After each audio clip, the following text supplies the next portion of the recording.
Energy fans, we are back. Today we're talking about expectations.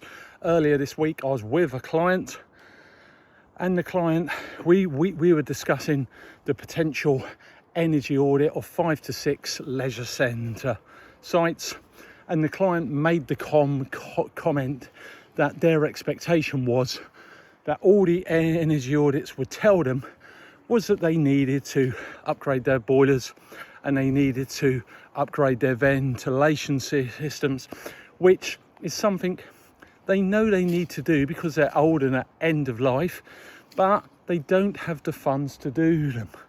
So I said straight away, well, if that's the case, if you don't want the audits to tell you that, why don't we remove boiler and ventilation upgrades from the scope of work before we arrive at site, and we'll focus on everything else. And immediately this raised the client's expectations. Now then I went on to inform him about the last leisure client I worked with, where we identified 10 to 12 energy saving recommendations, and I think 3 or 4 of them were what I call no cost stroke low cost energy saving recommendations. The combined cost of these projects was £4,000, but they saved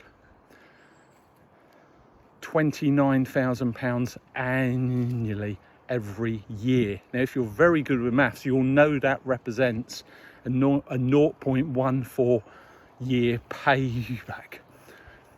So here I've raised his expectations. The client hadn't considered the value of the no cost stroke low cost recommendations, and particularly with leisure centres, these are sometimes things we can find very easily and things we can change on site at the point of doing the audit that achieve some big savings.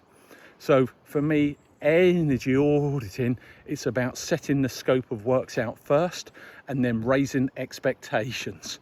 I'll see you next time.